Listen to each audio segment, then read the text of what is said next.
자, 오늘은 고대 왕이 내렸던 아주 이상한 결정 하나를 파헤쳐 볼까 하는데요.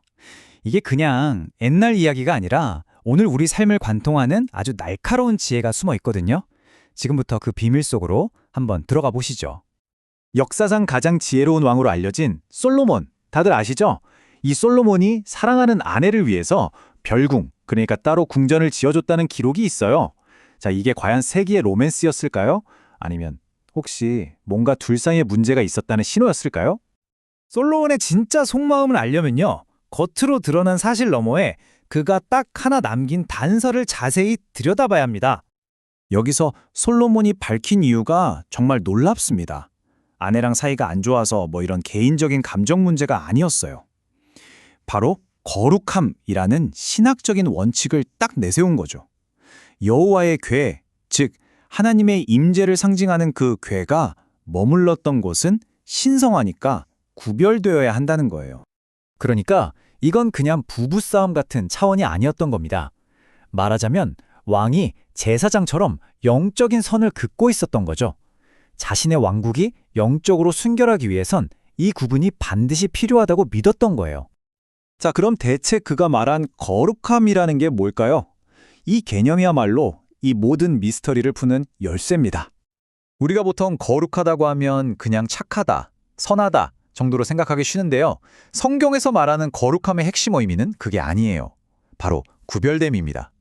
신성한 것을 위해서 특별한 공간을 마련하고 일상적인 것, 세속적인 것과는 명확하게 선을 긋는 행위. 그게 바로 거룩함의 본질이라는 거죠.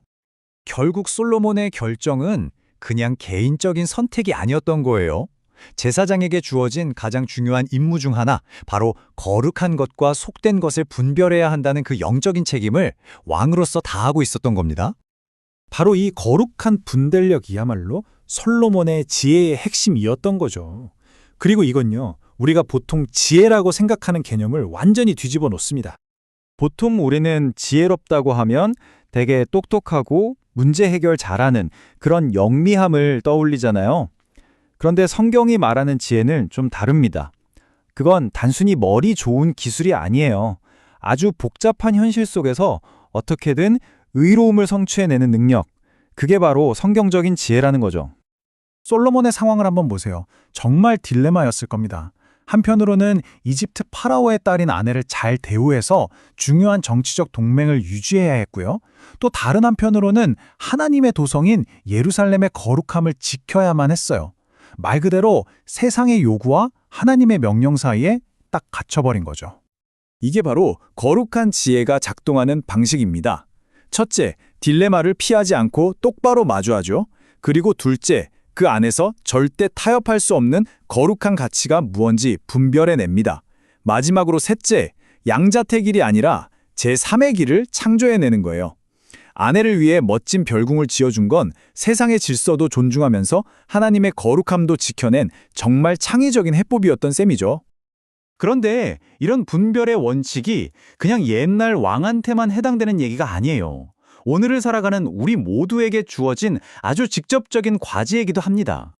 시간이 한참 흘러서 사도 바울도 비슷한 이야기를 합니다. 우리에게 하나님의 선하고 기쁘고 온전하신 뜻이 무엇인지 분별하도록 하라고 말이죠. 여기서도 핵심은 분별입니다. 이때 쓰인 분별하다는 단어의 원래 뜻이 되게 재밌어요. 고대 그리스어 도키마조인데 이게 뭐냐면요. 야금술사가 진짜 금을 가려내려고 뜨거운 불에 넣어서 불순물을 다 태워버리는 과정을 말하는 거거든요. 그러니까 대충 짐작하는 게 아니라는 거죠. 아주 치열하게 테스트하고 검증해서 진짜를 찾아내는 과정. 그게 바로 분별인 겁니다. 성경은 모든 신자가 왕 같은 제사장이라고 말하거든요. 그 말은 곧 솔로몬에게 필요했던 이 분별의 지혜가 오늘 우리에게도 똑같이 필요한 필수 생존 기술이라는 뜻이 됩니다. 더 이상 남의 얘기가 아닌 거죠. 자, 그럼 이런 종류의 지혜가 우리 사회에 없을 때 어떤 일이 벌어질까요? 사실 우린 얼마 전에 아주 명확한 사례를 경험했습니다.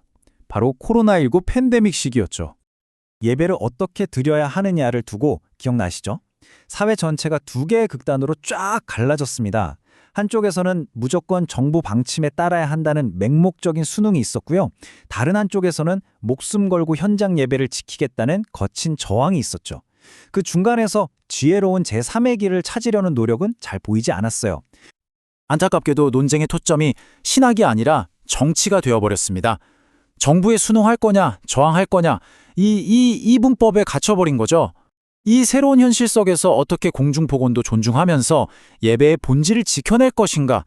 라는 솔로몬과 같은 질문, 즉 거룩한 지혜의 질문을 던지는 목소리는 거의 들리지 않았습니다. 바로 이 지점에서 솔로몬의 이야기가 우리에게 아주 중요한 모델을 제시해 줍니다. 극단적인 선택이 아닌 제3의 길을 찾는 지혜 말이죠. 오늘 우리에게 필요한 솔로몬 모델은 이런 겁니다. 첫째, 공공의 안전과 같은 세상의 현실을 무시하지 않고 존중합니다.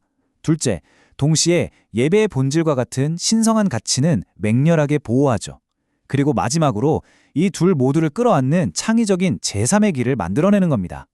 이게 바로 뱀같이 지혜롭고 비둘기같이 순결하라는 말씀의 진짜 의미 아닐까요? 진정한 지혜는요, 세상과 무작정 싸우거나 반대로 세상에 무작정 굴복하는 게 아닙니다. 그 세상 한복판에서 하나님의 거룩한 질서를 세워나가는 것, 바로 거기에 지혜의 본질이 있습니다. 물론 어렵죠. 하지만 변화하는 세상 속에서도 변치 않는 원칙을 지키기 위해 반드시 해야만 하는 작업입니다. 솔로몬은 거룩함을 지키기 위해 아내를 위한 별도의 궁전을 지었습니다. 자, 이 이야기를 다 들으신 여러분께 마지막으로 질문을 하나 던지고 싶습니다. 오늘 당신의 삶에서 당신의 거룩함을 지키기 위해 의도적으로 구별하고 세워야 할 별궁은 무엇입니까?